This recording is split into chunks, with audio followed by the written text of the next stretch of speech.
I welcome you all my dear students to my channel engineers study. आज हम पढ़ने वाले guys treasures of English class 8 की जो बुक है गाइस कोर्डवा पब्लिकेशन की, तो उसका यूनिट 4 जो है विट एंड ह्यूमर सेक्शन 1, ये चैप्टर मैंने आपको एक्सप्लेन कर दिया, इसके क्वेश्चन आंसर भी करा दिए गाइस। तो आज ये जो ऑल जो सॉल्यूशन वाला जो पार्ट 2 है गाइस, तो आज हम क्या पढ़ने वाले हैं, आज हम इसके जितने भी ग्रामेटिकल पोर्शन है गाइस और जो भी आगे की चीज़ है क्वेश्चन आंसर के बाद की, वो आज हम डिस्कस करने वाले हैं इस चैप्टर की। ठीक है गाइस, तो बने रहिए वीडियो के अंत तक गाइस। अब ग्रामर वाला जो पोर्शन है वो हम डिस्कस कर लेते हैं। यहाँ पर क्या दिया हुआ है गाइस, देखिए रिपोर्टेड स्पीच, समझते हैं थोड़ा सा बेसिक इसका। देखो गाइस, आप और कोई व्यक्ति, कोई यहाँ पर ए है गाइस, है ना, और यहाँ कोई बी है, ये दोनों आपस में कोई बात कर रहे हैं। तो बी ने ना ए से कुछ कह दिया, बी ने क्या कह दिया, ए से कुछ कह दिया। तो अब ये ए से जो बी ने कुछ कहा है ना, तो ए ये बात किसी सी को बताना चाहता है या आपको बताना चाहता है, किसी थर्ड पर्सन को, है ना। तो ई ना बी ने जो कहा है ए से, वो बात सी को बताना चाहता है। तो दो तरीके से बता सकता है कि बी ने जिस तरीके से कहा है उसी के शब्दों को सेम टू सेम रिपीट करके बता दे, या अपने तरह से उन शब्दों को कन्वर्ट करके बता दे। देखिएगा, समझते हैं इस चीज को, है ना। जैसे कि ही सेड, उसने कहा यानी ई कह रहा है कि बी ने उससे कहा, है ना। He said I want you to accompany me, मैं चाहता हूं कि तुम मेरा साथ दो, है ना। यानी ए से किसी बी बंदे ने कहा है कि मैं चाहता हूं कि तुम मेरा साथ दो, और ये ए हमें ये बात बता रहा है। तो देखो, पहले तरीके से बता दिया उसने, जैसा बी ने कहा था उसी के शब्दों को इन्वर्टेड कॉमा में रख के एज इट इज बता दिया। और दूसरा तरीका ऐसा है कि ए उसको अपने शब्द में कन्वर्ट करके बता दे, तो उसको बोलते हैं ये दूसरा तरीका गाइस। वो क्या है, he told me to accompany him. हमने सेड को क्या कर दिया, टोल्ड में चेंज कर दिया, और टोल्ड के साथ आपको ऑब्जेक्ट हमेशा लगाना पड़ता है। तो मुझे बताया, इसलिए मैंने मी लिख दिया। ही टोल्ड मी, उसने मुझे बताया, क्या बताया, टू अकम्पनी हिम, कि मैं उसका साथ दूं, ऐसा उसने मुझसे कहा, है ना। सेड का मतलब कहा, टोल्ड का मतलब भी आप वैसे ही निकाल सकते, कहना या बताना, है ना, वैसे ही। तो यहाँ पर हो क्या रहेगा गाइस, हम समझेंगे ना। जानू आस्क्ड रागिनी, जानू ने पूछा रागिनी से, क्या पूछा, सेम टू सेम वो चीज, आर यू टायर्ड। मैं ये चीज आपको बता रहा हूँ कि जानू ने पूछा रागिनी से, आर यू टायर्ड। अब मैं इसको अपने शब्दों में बताऊंगा तो क्या बोलूंगा, Janu asked Ragini if she was tired. देखो, ये इन्वर्टेड कॉमा हट गया, ये भी कॉमा हट गया, और यहाँ पर इफ लग गया, और आर यू टायर्ड का सी वॉज टायर्ड हो गया, और ये क्वेश्चन मार्क भी हट गया। तो ये कुछ चेंजेस करने पड़ते गाइस। ये होती डायरेक्ट स्पीच और ये होती इनडायरेक्ट वाला तरीका, सेकंड तरीका। ये डायरेक्ट तरीका, ये इनडायरेक्ट तरीका, मतलब अपने शब्दों में सामने वाले को बातें बताना। तो यहाँ पर कुछ देख लेते गाइस, ये कुछ क्वेश्चंस दिए हुए हैं, आपको यहाँ पर छाटना है गाइस। देखो क्या है, क्या बोला है, tick the correct reported speech version of each statement, है ना। रिपोर्टेड स्पीच तो कैसे पहचानोगे, देखो, I get up every morning at 7 o'clock, Ragini said, Ragini ने क्या कहा कि मैं हर दिन 7 बजे उठ जाती हूँ सुबह, है ना। तो अब यहाँ पर देखते हैं, रागिनी ने जो कहा है उस बात को हम लिखते हैं इनडायरेक्ट स्पीच में, रिपोर्टेड स्पीच में, है ना। देखो क्या है, रागिनी सेड, तो सेड का तो सेड ही रखेंगे, है ना। सेड टू होता तब टोल्ड चेंज कर दे। Ragini said that she gets up every morning at 7 o'clock, तो यहाँ पर आपको ए ही ऑप्शन टिक करना है गाइस, ठीक है। आई गॉट अप नहीं कर देना, है ना। गेटअप को गेटअप ही रखना है। क्यों पास्ट में नहीं ले जाना, क्योंकि ये हैबिट है, ये तो हमेशा वही रहती, इसलिए पास्ट में लेकर के नहीं जाना है गाइस, ठीक है। और ये सी हैड गॉट अप यहाँ भी नहीं जाना है, तो फर्स्ट ऑप्शन राइट है। सेकंड क्या है गाइस, देखो, दे सेड, उन्होंने कहा, we have lived here for a long time, हम यहाँ पर काफी लंबे समय से रह चुके हैं, उन्होंने कहा। तो कैसे लिखेंगे इसको, देखो, दे सेड, तो दे सेड तो वैसे ही रखना पड़ेगा, दैट। अब वी का हो जाएगा दे, और यहाँ पर क्या है, हैव लिव्ड का हैड लिव्ड हो जाएगा। तो हैड लिव्ड कहाँ लिखा हुआ है, देखो सी ऑप्शन में लिखा हुआ है, तो सी इज द राइट आंसर, ठीक है। तो ऐसा पास्ट हो जाता है ना, प्रेजेंट टेंस पास्ट में चेंज हो जाता है, पास्ट परफेक्ट में चेंज हो जाता है, प्रेजेंट परफेक्ट पास्ट परफेक्ट में चेंज हो जाता है, इस टाइप से। विल वुड में चेंज हो जाता है, कैन कुड में चेंज हो जाता है, ये सब इसके रूल होते हैं गाइस, है ना। यहाँ पर देखो पूरी की पूरी एक स्टोरी लिखी हुई है, read this story and rewrite it in reported speech. तो यहाँ पर एक कॉमा, इन्वर्टेड कॉमा हटा के इसको रिपोर्टेड स्पीच में लिखना है, सारी के सारी चीज को।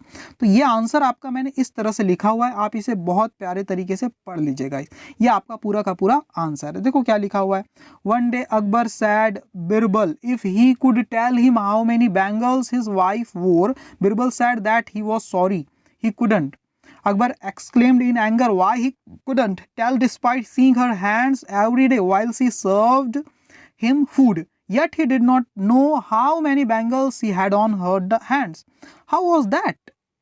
Bubble suggested that they should go down to the garden and he would tell him. They went down the small staircase that led to the garden. Then Bubble turned around and asked Akbar respectfully that he went up and down that staircase every day if he could tell him how many steps there were in the staircase. Akbar had no answer. तो ये सारी चीज़ें मैंने आपके लिए answer लिख के रखा हुआ है. यहाँ पर देखिए गाइस क्या बोला है बी वर्ड वाइज में.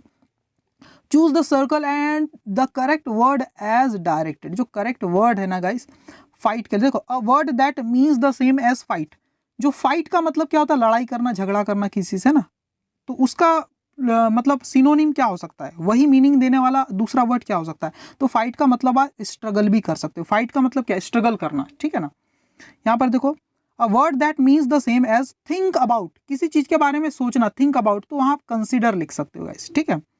अ word that means the same as scare. Scare मतलब डरा हुआ है ना, तो इसके लिए आप फ्राइटन यूज कर सकते हो गाइस, ठीक है. वैसे अ word that means the same robber. Robber का मतलब क्या होता है, थीफ. थीफ भी बोल सकते हैं या रॉबर, जो रॉबरी कर देते हैं, डकैती करते हैं, है ना. यहाँ पर क्या बोला है, put the correct adjectives. Adjective आपको यहाँ पर लिखने हैं guys, given in the bracket against each sentence to fill in the blank. तो यहाँ पर ब्रैकेट के अंदर आपको दो वर्ड दिए, उनमें से एक करेक्ट वर्ड आपको चूज करना है, एक एडजेटिव के रूप में यहाँ पर लिखना है. एडजेटिव क्या होते हैं, जो नाउन की क्वालिटी बताते हैं. जैसे यहाँ सोल्जर है, तो कैसे सोल्जर की बात की जा रही है वो आपको यहाँ पर लिखना है. The man in the blue uniform is a courageous soldier. Courageous मतलब हिम्मत वाला, कॉन्फिडेंट नहीं, करेजियस आएगा ना. The building was under renovation for a few months. Everyone likes it's what new look. Fresh look नहीं, फ्रेश किसके लिए use करते हैं, जैसे कुछ खाना खा रहे हैं आप, कोई डिश खा रहे हैं तो एकदम ताजी ताजी गर्मा गर्म, उसको आप फ्रेश बोल सकते हैं.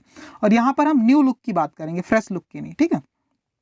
The woman seemed to have been dragging her body old या फ्रेल. ड्रैगिंग का मतलब होता है बड़े मुश्किल से अपने आप को चला रहे हैं, जैसे घसीट रहे हो, है ना.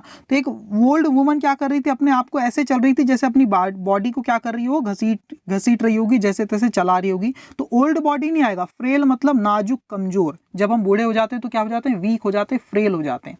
तो बुढ़ापे की वजह से जो वीकनेस आई उसको फ्रेल बोलते हैं. ओल्ड का मतलब क्या होता है, जो एज में ज्यादा हो, है ना.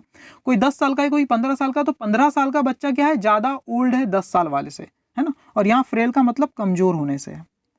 The lady standing at the airport is an actress. यहाँ पर क्या है, कैसी एक्ट्रेस है वो, ब्यूटीफुल, है ना. The beautiful lady. हैंडसम नहीं, हैंडसम आप बॉयज के लिए यूज करते हैं, जनरली गर्ल्स के लिए हम ब्यूटीफुल यूज करते हैं, तो ब्यूटीफुल लेडी आपको लगाना है. आगे देखो क्या दिया है गाइस, सी में. Match the words given in column A with their synonyms in column B. Synonym का मतलब क्या होता है, सेम मीनिंग देने वाले word.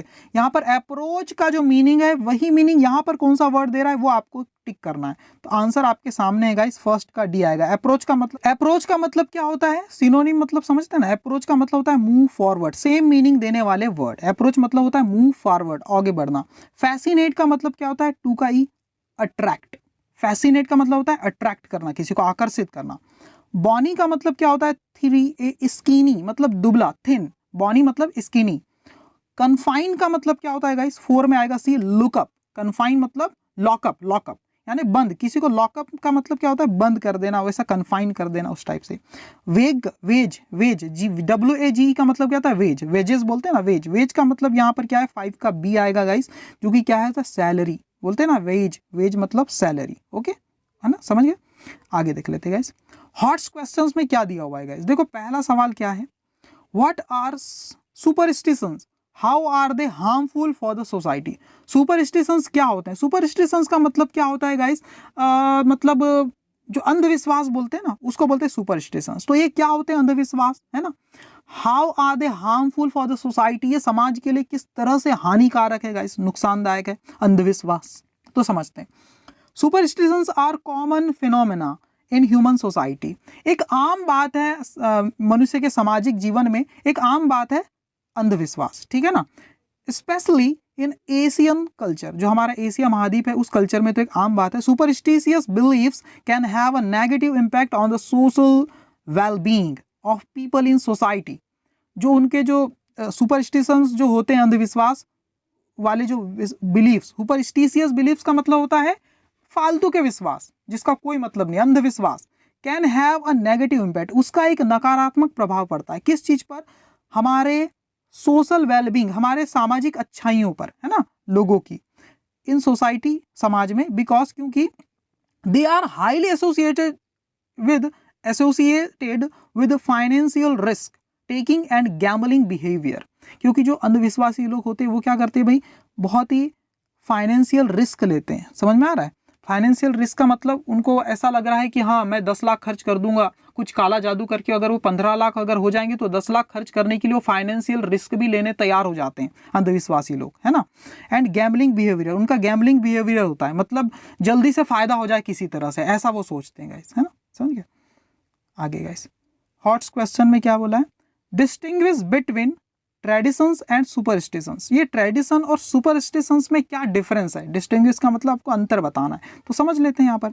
In my opinion superstition and tradition in some way are similar and different from one another, कुछ मामलों में सिमिलर भी है और कुछ मामलों में अलग भी है, तो हम यहाँ पर उनकी में क्या अंतर है डिस्टिंग्विश करना है, उनमें अंतर बताना है गाइस, है ना। तो समझ लेते हैं। Superstitions is a belief, superstition क्या है गाइस, एक विश्वास है दैट सम ऑब्जेक्ट और action is lucky and unlucky, एक ऐसा विश्वास है जिससे लोगों को लगता है कि कोई चीज या कोई इंसान आपके लिए लकी हो सकता है या अनलकी हो सकता है। कोई बोलते हैं मेरी ये गाड़ी मेरे लिए लकी है, मेरे लिए ये गाड़ी मेरे लिए अनलकी है, ऐसा करके लोग मानते ना, ये शुभ है अशुभ है, ये मानते हैं लोग सुपरस्टिशन वाले, है ना।